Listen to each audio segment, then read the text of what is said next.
ଶ୍ରୀମଦ୍ ଭଗବତ୍ ଗୀତା ଦ୍ୱାଦଶ ଅଧ୍ୟାୟ।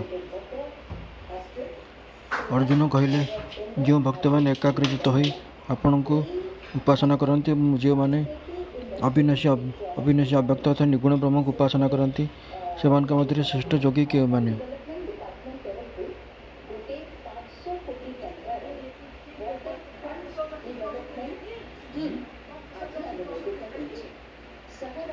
ଭଗବାନ ଯେଉଁ ନିର୍ଗୁଣ ବ୍ରହ୍ମ କଥା ବର୍ଣ୍ଣନା କଲେ, ତା ଅର୍ଜୁନ ଉତ୍ତମ ରୂପେ ଜାଣି ନ ପାରିବାରୁ ପ୍ରଶ୍ନ କଲେ, ହେ ଶ୍ରୀକୃଷ୍ଣ, ଯେଉଁମାନେ ଏକାଗ୍ର ଚିତ୍ତରେ ଏ ପ୍ରକାର ଆପଣଙ୍କୁ ଅର୍ଥାତ୍ ଆପଣ ସର୍ବଜ୍ଞ ଓ ସର୍ବଶକ୍ତିମାନ ଅଥବା ସଗୁଣ ଓ ସାକାର ଅଟନ୍ତି ଏହା ଭାବେ ପୂଜା କରନ୍ତି, ଆଉ ଯେଉଁମାନେ ଅକ୍ଷର ଅବ୍ୟକ୍ତ ଅର୍ଥାତ୍ ନିର୍ଗୁଣ ଓ ନିରାକାର ବ୍ରହ୍ମଙ୍କର ଉପାସନା କରନ୍ତି, ସେମାନଙ୍କ ମଧ୍ୟରେ ଶ୍ରେଷ୍ଠ କିଏ?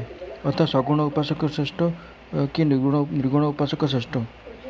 ଫଳ କେତେ ଏହା କି ମୁଁ ଆପଣଙ୍କୁ ସଗୁଣ ଓ ସାକାର ଭାବରେ ପୂଜା କରିବି କି ନିର୍ଗୁଣ ନିରାକାର ଜାଣି ପୂଜା କରିବି, ତାହା ମୋତେ କୁହନ୍ତୁ। ଶ୍ରୀ ଭଗବାନ କହିଲେ, ଯେଉଁମାନେ ଆମ୍ଭଠାରେ ମନୋନିବେଶ କରି ନିଷ୍ଠାବନ୍ତ ହୋଇ ସମ୍ପୂର୍ଣ୍ଣ ଶ୍ରଦ୍ଧାରେ ଆମ୍ଭର ଉପାସନା କରନ୍ତି, ସେମାନେ ଆମ୍ଭ ମାତ୍ରେ ସର୍ବଶ୍ରେଷ୍ଠ ଯୋଗୀ ଅଟନ୍ତି। ଅର୍ଜୁନଙ୍କ ପ୍ରଶ୍ନ ଶୁଣି ସେ ଭଗବାନ କହିଲେ, ହେ ଅର୍ଜୁନ, ଆମ୍ଭଙ୍କୁ ସର୍ବଜ୍ଞ ସର୍ବଶକ୍ତିମାନ ଓ ବିଶ୍ୱରୂପ ଜାଣି ଆମ୍ଭଠାରେ ଯେଉଁମାନେ ମନୋନିବେଶ କରନ୍ତି ଓ ଆମ୍ଭରି ନିମିତ୍ତ କର୍ମ କରି ଆମ୍ଭଠାରେ ଫଳାଦି ଅର୍ପଣ କରନ୍ତି, ସମ୍ପୂର୍ଣ୍ଣ ଶ୍ରଦ୍ଧା ଭକ୍ତିଯୁକ୍ତ ହୋଇ ଆମ୍ଭରି ପୂଜା କରନ୍ତି, ସଂକ୍ଷେପରେ କହିବାକୁ ଗଲେ ଯେଉଁମାନେ ସଗୁଣ ଓ ସାକାର ଭାବରେ ଆମ୍ଭକୁ ଉପାସନା କରନ୍ତି, ଆମ୍ଭ ମାତ୍ରେ ସେଇମାନେ ସର୍ବଶ୍ରେଷ୍ଠ ଯୋଗୀ ଅଟନ୍ତି। ଆଉ ଯେଉଁମାନେ ଅନିର୍ଦ୍ଦେଶ୍ୟ ନିରାକାର ସର୍ବବ୍ୟାପୀ ଅଚିନ୍ତ୍ୟ କୂଟସ୍ଥ ଅଚଳ ଧ୍ରୁବ ଓ ଅକ୍ଷର ଅର୍ଥାତ୍ ନିର୍ଗୁଣ ବ୍ରହ୍ମକୁ ଉପାସନା କରନ୍ତି, ସେମାନେ ମଧ୍ୟ ଆମ୍ଭକୁ ପ୍ରାପ୍ତ ହୁଅନ୍ତି। ସେ ଭକ୍ତମାନେ ଇନ୍ଦ୍ରିୟଗୁଡ଼ିକୁ ଉତ୍ତମ ରୂପେ ସଂଯତ କରି ସର୍ବତ୍ର ସମବୁଦ୍ଧି ଓ ସର୍ବପ୍ରାଣୀଙ୍କ ହିତ ସାଧନରେ ରତ ହୋଇ ନିର୍ଗୁଣ ବ୍ରହ୍ମଙ୍କର ଉପାସନା କରି ଆମ୍ଭକୁ ପ୍ରାପ୍ତ ହୁଅନ୍ତି।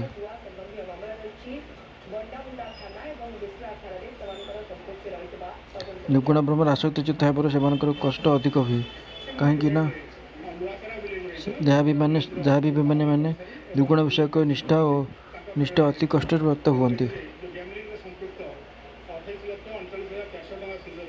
କିନ୍ତୁ ଯେଉଁମାନେ ସମସ୍ତ କର୍ମ ଆମ୍ଭଠାରେ ଅର୍ପଣ କରି ଆସକ୍ତି ହୋଇ ଏକାଗ୍ର ଭକ୍ତି ଯୋଗରେ କେବଳ ଆମ୍ଭଙ୍କୁ ଧ୍ୟାନ କରି ଉପାସନା କରନ୍ତି, ସେମାନଙ୍କୁ ଆମ୍ଭେ ଉଦ୍ଧାର କରୁ। ଏ ପାର୍ଥ, ଆମ୍ଭଠାରେ ନିବିଷ୍ଟ ଚିତ୍ତ ସେହି ପୂର୍ବୋକ୍ତ ଭକ୍ତମାନଙ୍କୁ ଆମ୍ଭେ ସଂସାର ସାଗରରୁ ଅବିଳମ୍ବେ ଉଦ୍ଧାର କରୁ।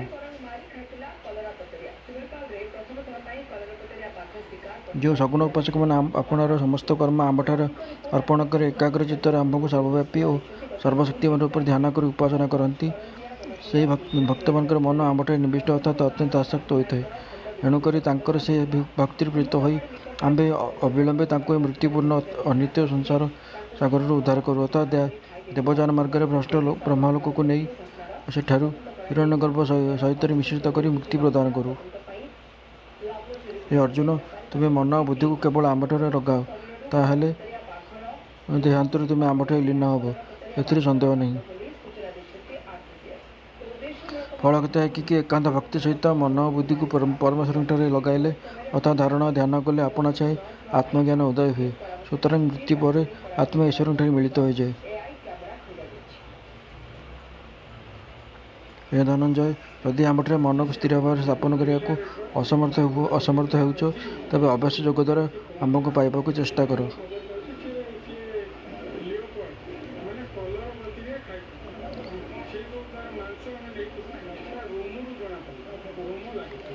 ଯେବେ ଏହା ମଧ୍ୟ କରିବାକୁ ଅସମର୍ଥ ହୁଏ, ତେବେ ଆମ୍ଭଠାରେ ଶରଣାପନ୍ନ ଓ ସଂଯତମାନ ହୋଇ ସର୍ବକର୍ମ ଫଳ ତ୍ୟାଗ କର। ଏ ଭଗବାନ ଆହୁରି ସହଜ ଉପାୟ କହୁଛନ୍ତି କି, ହେ ଅର୍ଜୁନ, ଯଦି ନବଧା ଭକ୍ତିରୁ ସମନ୍ୱିତ ଶ୍ରବଣ କୀର୍ତ୍ତନ ଆଦି କର୍ମ କରିବାରେ ଅସମର୍ଥ ହୁଅ, ତେବେ ଆମ୍ଭଠାରେ ଶରଣ ଯାଅ ଏବଂ ସମସ୍ତ କର୍ମ ଆମ୍ଭଠାରେ ଅର୍ପଣ କରି ଚକ୍ଷୁ କର୍ଣ୍ଣାଦି ସମସ୍ତ ଇନ୍ଦ୍ରିୟମାନଙ୍କୁ ସଂଯତ କରି ନିତ୍ୟ ଓ ନୈମିତ୍ତିକ ସମସ୍ତ କର୍ମର ଫଳ ପରିତ୍ୟାଗ କର ଅର୍ଥାତ୍ ନିଷ୍କାମ ଭାବରେ କର୍ମାନୁଷ୍ଠାନ କର, ତାହେଲେ ତୁମ୍ଭର କ୍ରମେ ମୋକ୍ଷ ପ୍ରାପ୍ତି ହେବ। ଅଭ୍ୟାସ ଯୋଗ ଅପେକ୍ଷା ଜ୍ଞାନ ଶ୍ରେଷ୍ଠ ଓ ଜ୍ଞାନଠାରୁ ଧ୍ୟାନ ଶ୍ରେଷ୍ଠ ଅଟେ। ପୁଣି ଧ୍ୟାନ ଅପେକ୍ଷା କର୍ମଫଳ ପରିତ୍ୟାଗ ଶ୍ରେଷ୍ଠ ଅଟେ, କାହିଁକି ନା ଫଳ ପରିତ୍ୟାଗ ଉତ୍ତରୁ ଶାନ୍ତି ଲାଭ ହୁଏ। ଯେ ସମସ୍ତ ପ୍ରାଣୀଙ୍କ ପ୍ରତି ଦୋଷଶୂନ୍ୟ, ହିତୈଷୀ ଓ ଦୟାଳୁ ଏବଂ ଯେ ମମତା ଶୂନ୍ୟ, ଅହଙ୍କାର ବର୍ଜିତ ଓ ସୁଖ ଦୁଃଖର ସମଜ୍ଞାନୀ ଓ କ୍ଷମାଶୀଳ ଅଟନ୍ତି, ସେହି ଆମ୍ଭର